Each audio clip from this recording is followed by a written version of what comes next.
Autre rencontre à Niamey, celle de la session 2015 du comité de pilotage sur l'examen du projet de budget 2015 du programme national d'amélioration génétique. Un examen qui passe par le bilan de l'exercice précédent, celui de l'année 2014 et les perspectives 2015. C'est Soumela Ibrahim et Hassan Moussa.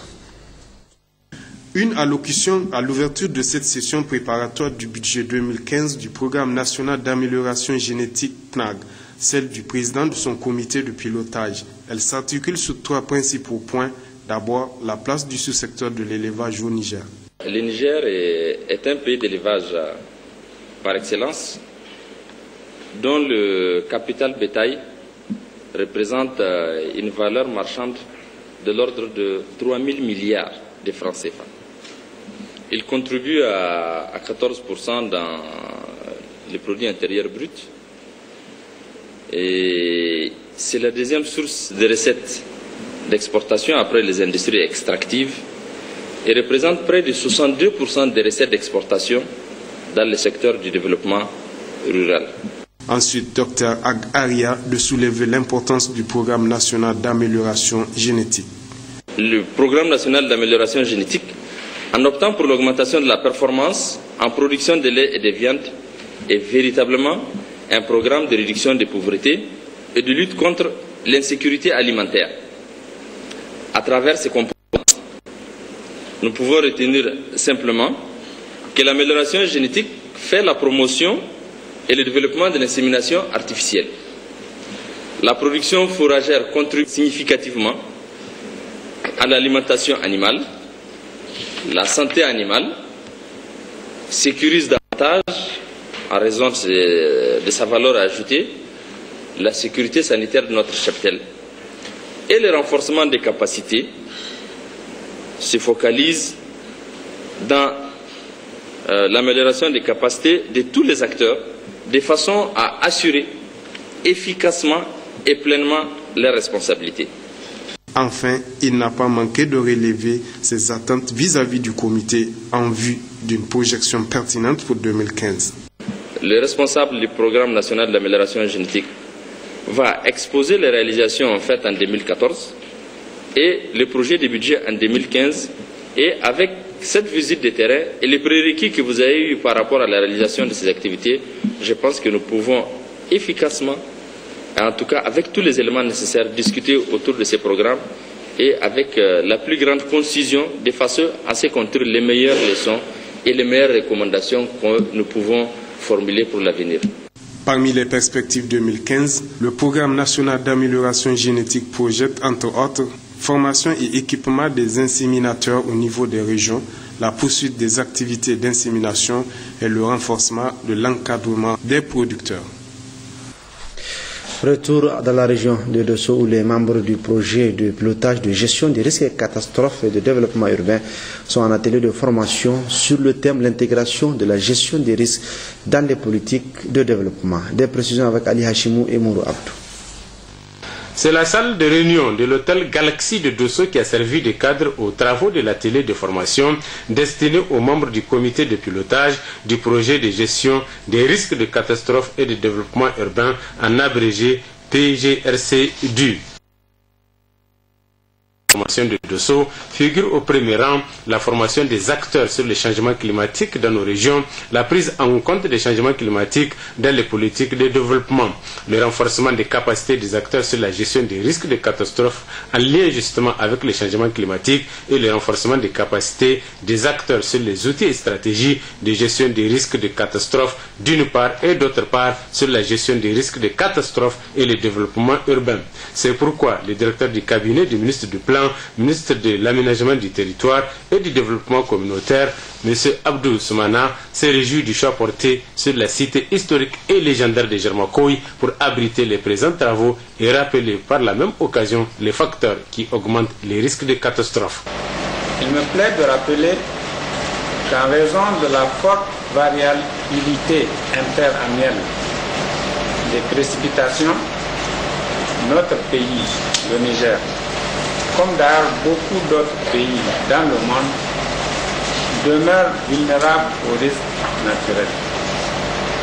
Les facteurs qui contribuent à l'augmentation des risques de catastrophes sont, pour ne citer que quelques-uns, la forte croissance démographique, le déboisement, l'érosion accrue des sols et la dégradation des terres dans les bassins hydrographiques en amont, ainsi que les changements et la variabilité climatique. C'est dans ce contexte que le gouvernement a élaboré le projet de gestion des risques de catastrophes et de développement urbain et a obtenu pour sa réalisation de l'Association internationale pour le développement IDA un crédit de 100 millions de dollars des États-Unis et un don de 6,65 millions de dollars des États-Unis du Fonds pour les pays les moins avancés, FTMA, administré par le Fonds pour l'environnement mondial FEM. Et ce public reportage consacré donc à l'évolution de la centrale thermique diesel de Gorubanda de la Nigélec qui connaît une avancée notable. Le premier moteur est déjà arrivé à Gorubanda, situé à la rive droite de Niamey, de la capitale. Nous vous proposons de suivre un extrait de ce public reportage avant de le retrouver en fin du journal. Le 4 avril 2013, le président Mahamadou Issoufou procédait à la pose de la première pierre de la centrale thermique diesel de 100 MW à Gorubanda, village situé à une dizaine de kilomètres de Niamey. Centrale qui conditionne l'installation de 4 groupes diesel d'une capacité de 80 MW, extensible à 100 MW et de transformateurs élévateurs. Une centrale prévue pour s'achever dans 20 mois. Novembre 2014 était donc la date prévisionnelle pour l'arrivée des 4 moteurs diesel à Niamey. La marchandise, commandée d'Allemagne par la compagnie Sino Hydro en charge de la construction de la centrale, était arrivée au port Tema du Ghana depuis septembre 2014. Transporter une marchandise d'environ 265 tonnes chacune du Ghana au Burkina Faso pour atteindre le Niger n'est pas du tout aisé. Il a fallu user de précautions sur toutes les différentes routes pour ne pas endommager les ouvrages tels les ponts, les dallols et autres bus. Ce qui a pris du temps, aléas de transport oblige.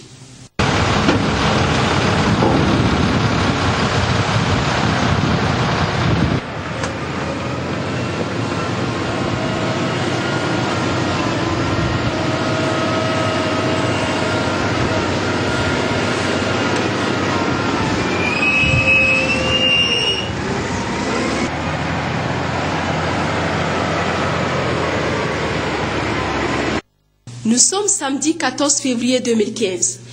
3 des 4 moteurs diesel sont déjà au port de Ouagadougou. Le 4e arrive dans quelques jours à Niamey, précisément à Gorubanda. À quelques 5 km de Torodi, l'agence d'exécution du projet de construction de la centrale s'active. Le matériel passera par cette route latéritique. L'agence a été obligée de tracer cette déviation car ce pont, après étude, ne peut supporter la charge de la marchandise. Vous retrouverez ce document dans quelques instants en partie magasiné du sport dans le cadre de la Coupe d'Afrique des Nations des moins de 17 ans qui se déroule à Niamey. Le Niger, pays organisateur, après seulement 2 rencontres, est éliminé pour la suite du tournoi. Les raisons de cette amère élimination avec nos reporters Mahamadou Djingare et Youssouf Suleiman. Le Niger accueille la CAN U17, le championnat d'Afrique des Nations des moins de 17 ans. Le MENA, dans un groupe très rehaussé, s'est fait battre par 2 fois de suite par le Nigeria, champion du monde en titre, et la Zambie. Selon Isaac Adamou, du comité exécutif de la FENIFOOT, cette mauvaise performance des Nigériens peut être liée à plusieurs facteurs. L'équipe qui a joué moins de compétitions avant de venir, c'est elle qui a 18 matchs. Ils sont tous entre 22, 27, 29 matchs. Compte tenu du fait que non seulement ils ont fait les éliminatoires, et en plus, ils ont eu quand même beaucoup de matchs amicaux à leur actif. Je suis convaincu que nos joueurs n'ont pas joué contre leurs égaux. Et en termes d'âge, en termes d'expérience, en termes de concurrence, ça se voit. Pour tout celui qui connaît le football, on voit que ce n'est pas les mêmes niveaux entre par exemple l'équipe du Nigeria et l'équipe du Niger, l'équipe de Zambie et l'équipe du Niger. C'est vraiment pas les mêmes niveaux. Donc ce n'est pas pour dédouaner notre équipe. C'est que sûr, il y a eu des lacunes, il y a eu si vous regardez tous nos buts, c'est des erreurs individuelles. pas des erreurs liées à un fond de jeu, à un collectif, mais c'est des erreurs individuelles. Donc ça prouve toujours qu'il reste beaucoup de choses à faire pour avoir cette maturité. Face au Nigeria, le Niger a porté réserve, mais une réserve sans suite malgré toutes les dispositions en vigueur. Issaka Adamou estime par ailleurs que ces jeunes Nigériens doivent être accompagnés car ils constituent l'avenir de notre football. Ce qu'on déplore, c'est que malheureusement ici au tournoi du Niger, les règles du jeu n'ont pas été respectées comme ça se doit. Parce que il me semble que depuis un certain temps, dans les règles, il a été dit que les IRM vont être faits pour l'ensemble des joueurs ici à Niamey avant de prendre part à la compétition. Alors, partant de ces expériences et partant surtout des règlements qui ont été fixés, qui nous ont été notifiés, on a voulu tenir compte de ça. Donc, pour ne pas prendre de risques, on ne les a pas fait figurer parmi la liste des 21, on les a éliminés, on les a mis de côté. Et à notre grande surprise, avant de démarrer le tournoi, on se rend compte que la règle qui veut qu'on fasse l'IRM à tout le monde n'est plus de mise. On avait posé la question, ils avaient dit, on avait eu comme réponse, entre autres, que non, on n'a qu'un seul centre d'IRM et que s'il faut faire l'IRM à l'ensemble des joueurs, ça va nous prendre 4 jours, on ne sera pas dans les normes. J'ai dit, bon, moi, cette raison ne me convainc pas parce que c'est à nous de mobiliser le nombre de personnes nécessaires pour faire les IRM. À ce que je sache, si je ne me trompe pas, au tournoi du Rwanda, il n'y avait qu'un seul centre d'IRM, mais pourtant ils ont fait l'IRM à tout le monde. Donc c'est vraiment cet aspect-là qu'on déplore. On avait voulu faire l'IRM à tout le monde. On était sûr qu'on n'allait pas jouer contre ces mêmes équipes et que notre équipe n'allait pas être éliminée aussi prématurément.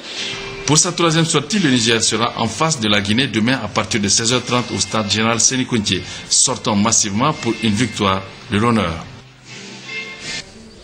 Du sport, toujours dans le cadre du tour préliminaire de la Ligue des champions africaine, l'association sportive de la garde nationale du Niger a tenu en échec donc le stade malien de Bamako sur le score de 0 but partout et sur le stade Modibo Keita de Bamako au Mali qui a accueilli cette rencontre qui a été bien négociée courageusement par les hommes de Harouna Doula. Donc un match suivi par notre envoyé spécial Pascal Sossou-Gauthier et que nous transmettrons demain. Le centre thermique, je le disais, diesel de Gorobanda, donc on a une avancée notable. Depuis ce mercredi, le premier moteur diesel est déjà à Gorobanda, situé au niveau de la rive droite de la capitale, acheminé du port Tema de Ghana vers le Burkina Faso. En passant donc par le Burkina Faso, il a atteint Niamey. Les 3 autres sont d'ailleurs au port sec de Ouagadougou. Une de nos équipes a vu le périple transport de ce premier moteur diesel de la frontière entre le Niger et le Burkina Faso jusqu'à Gorobanda. C'est dans ce public reportage signé Jocelyne Amoussou, Youssouf Suleiman et Moussa Hassan. C'est la partie magazine de ce journal. Merci de votre fidélité. Bonne réception à tous.